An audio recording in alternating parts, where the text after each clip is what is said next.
आज हम आपको थर्ड पार्ट प्रोबेबिलिटी का बताने जा रहे हैं, जिसमें इंक्लूडेड एक्सरसाइज 13.2 है। यहाँ पर इंडिपेंडेंट इवेंट से रिलेटेड प्रॉब्लम्स है। एक वर्ड्स और आपके में आता है यहाँ प्रोबेबिलिटी में, sometimes there is a confusion between independent events and mutually exclusive events. कुछ लोग जैसे म्यूचुअली एक्सक्लूसिव इवेंट्स और इंडिपेंडेंट इवेंट्स में कंफ्यूज हो जाते हैं। So see there are mainly two difference between these words. Independent is defined in terms of probability events. Independent जो है प्रोबेबिलिटी इवेंट्स पर केवल यूज किया जाता है, डिफाइन किया जाता है, जबकि म्यूचुअली एक्सक्लूसिव इवेंट्स जो है इन terms of events exclusive events, ये जो है इवेंट्स में जैसे यूज जनरली किया जाता है। Never have an outcome common mutually exclusive events, जबकि आपके इंडिपेंडेंट इवेंट्स में कॉमन इवेंट्स हो सकते हैं। अब यहाँ पर जैसे आप you will also see on your text book, so see some related problem on exercise 13.2। Here I have taken question number 3. What is your question number 3? Question number 3, a box of oranges is inspected by examining 3 randomly selected oranges drawn without replacements. एक box से 3 orange निकाले जा रहे हैं किसी observation के द्वारा, जो ऑब्जर्व कर रहे हैं, और वो ये देख रहे हैं कि यदि तीनों orange according to your question की all the 3 oranges are good, the box is approved for sale, otherwise it is rejected.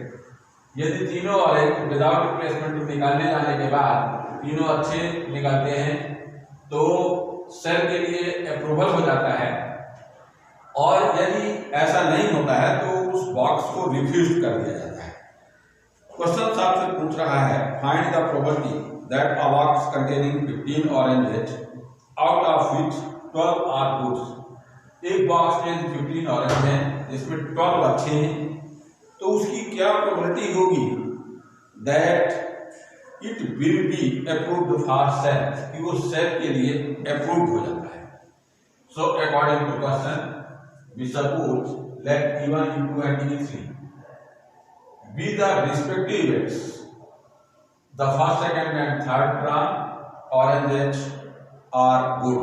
यहाँ पर हमने जो है ये लिखा on this case without replacement है, तो पहले आपके 12 अच्छे हैं, तो number of favourable events divided by total events 15 orange हैं, 12 अच्छे हैं, तो इवन की प्रोबेबिलिटी आपकी 12/15 हो गई। विदाउट रिप्लेसमेंट में है, अब आपके 11 अच्छे बचे और उसमें 14 ऑरेंजेस बचे, so P of E2 equal to 11 divided by 14 and P of E3 equal to 10 divided by 13 respectively.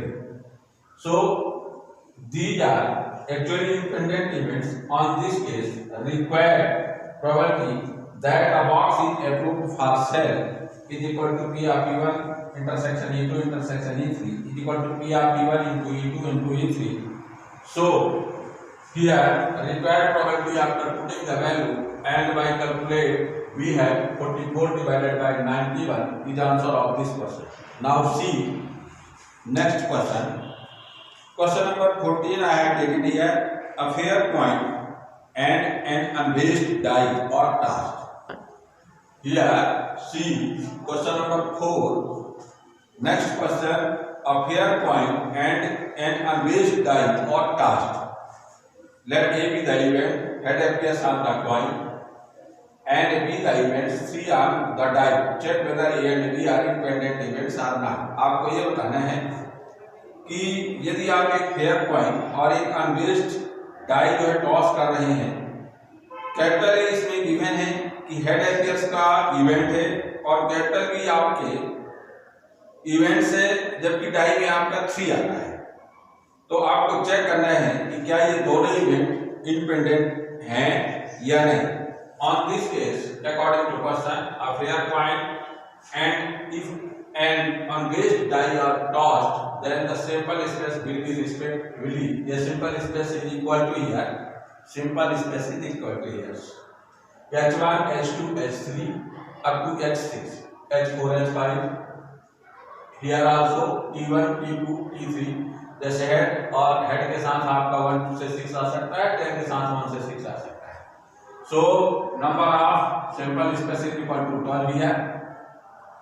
Already we are given that the event A, head appears on the coin, then head appears on the coin on this way. Here number of A is equal to 6. So probability of P of A is equal to 6 divided by 12. It is equal to 1 by 2.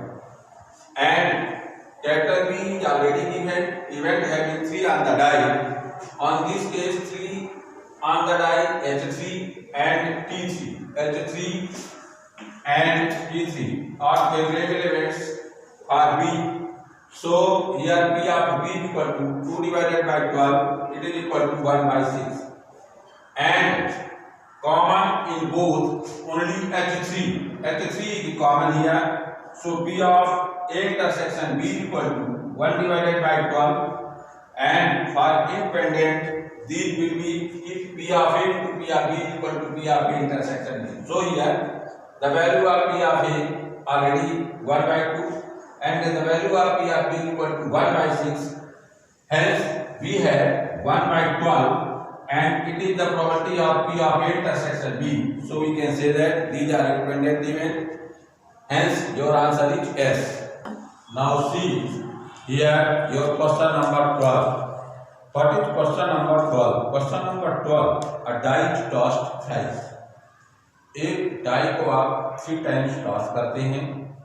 Find the probability of getting an odd number at least once. शब्द ध्यान देना है at least. At least में क्या हो जाता है कि maximum number is also included in your favourable cases. यहाँ पर जैसे आपसे क्वेश्चन पूछ रहा है कि आपको प्रोबेबिलिटी बताना है an odd number at least once, कम से कम एक बार ऑड नंबर आने की प्रोबेबिलिटी बताना है.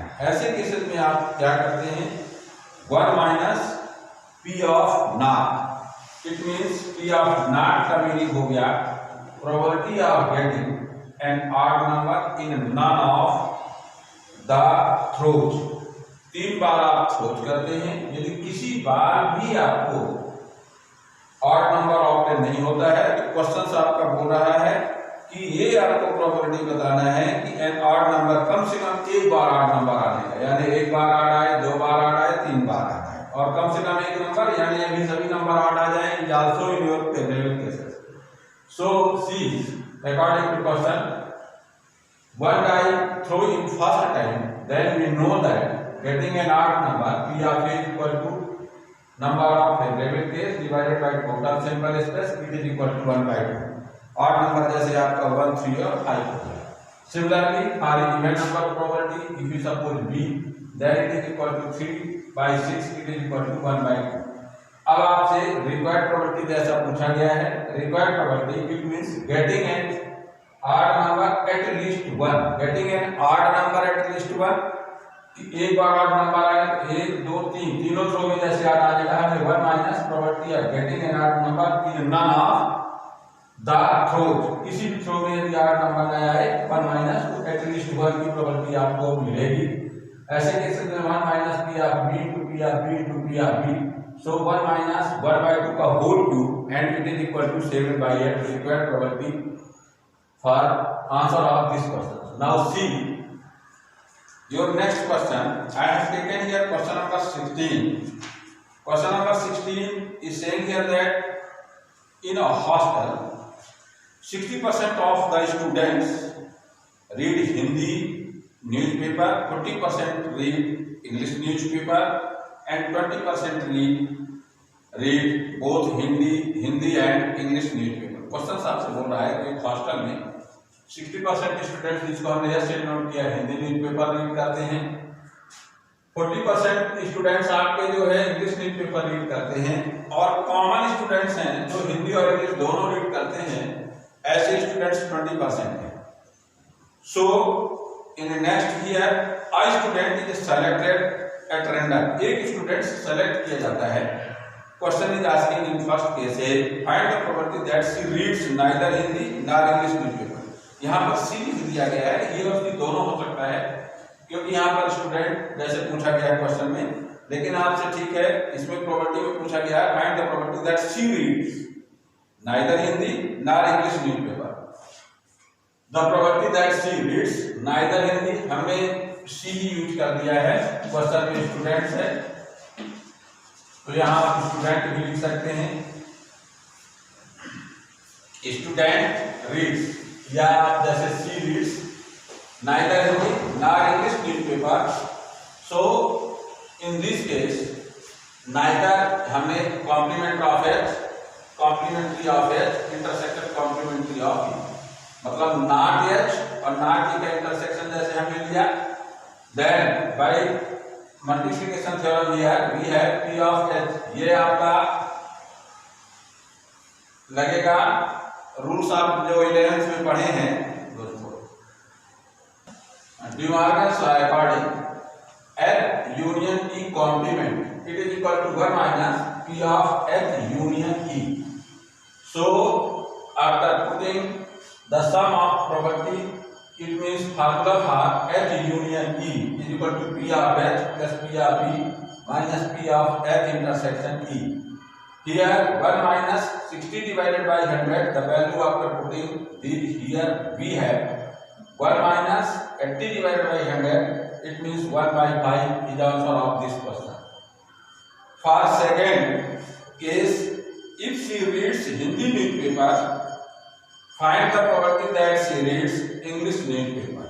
यदि वो हिंदी न्यूज़पेपर रीड्स करती है तो आपको प्रॉपर्टी बताना है कि इंग्लिश न्यूज़पेपर भी वो रीड करती है। ऐसे केसेस में यहाँ पर हमने